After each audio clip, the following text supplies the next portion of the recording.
má bẹ̀rù mọ́, Olúwa ń bẹ lọ́dọ̀ rẹ. Ìbẹ̀rù kò dára o ọ̀rẹ́, má bẹ̀rù mọ́. Ọ̀pọ̀ ní bẹ̀rù gbàre ayọ̀ lọ́wọ́ wọn.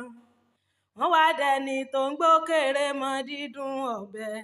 Kí ni ká ti ṣe yìí? Ènìyàn tọkọ rẹ̀ tó ra mọ́tò fún un láti ìlú Àbújá. Ọjọ́ tó ti kọ mọ́tò wá tó ti kọ lòpò. Ọjọ́ yẹn gangan ló dágbére fọ́kọ̀ wíwà.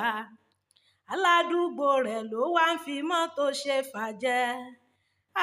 Ó má ṣe, má jẹ́ kí bẹ̀rù gbàre mi lọ́wọ́ mi. Àǹtí tí wọ́n ríṣẹ́ fún nílùú Àbújá, ìbẹ̀rù Boko Haram ni kò jẹ́ kó lọ. Ọ̀rẹ́ má fòyà mọ́, Olúwa ń bẹ lọ́dọ̀ rẹ. Èyí ló mú mi rántí ìtàn ńlá kan. Ará mi ò, ikú ló fẹ́ pogun ènìyàn nínú ìlú yẹn. Àìsàn ló kọ́ran ṣáájú láti ṣèkéde. Àìsàn kọjálẹ̀, àìsàn lòun ò lọ. Kò pẹ́ kó jìnnà sóhun níbẹ̀rù bá yọjú. Ìbẹ̀rù ló fẹ́ lọ. Ikú bá gbá gògò lé ìbẹ̀rù lọ́wọ́. Ìbẹ̀rù bá ń lùgò ara kíkankíkan. Ó lágo làlùjá. Tónílé tálejò gbogbo wọn ló tú jáde. Ikú ń bọ̀ wá nínú ìlú. Ogun ènìyàn péré mà ló sì fẹ́ pa. Lójú ẹsẹ̀ ará mi ò, láriwo bàtà o. 50 ènìyàn ará olóṣùbù tó sì rí kú e.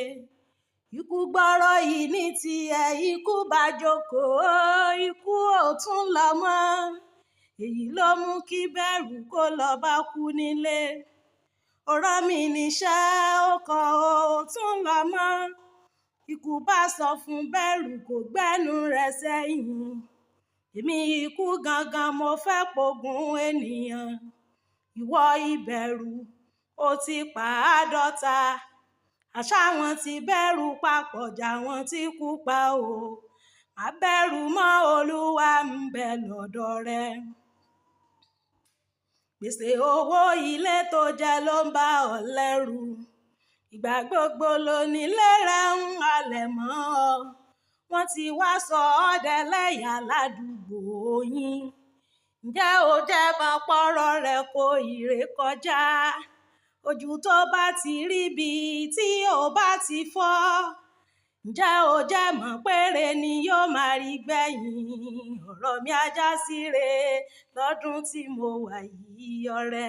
Má fòyà mọ́, Olúwa ń bẹ lọ́dọ̀ rẹ. Bá mi kọjú sẹ́nìkan lẹ́gbẹ̀ẹ́ ọ̀dọ̀ rẹ. Ìgbà 3 ará mi la ó kọrin yẹn. Pé ṣòro rẹ yóò padà lọ.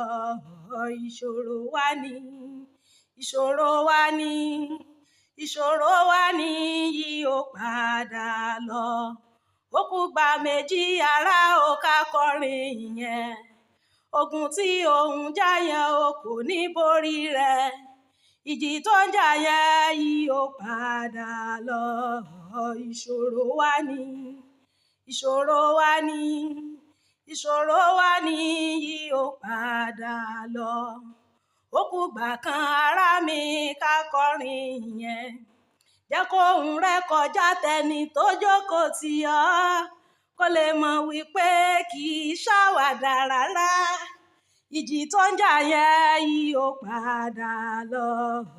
Ìṣòro wa ni, ìṣòro wa ni, ìṣòro wa ni yóò padà lọ. Amen.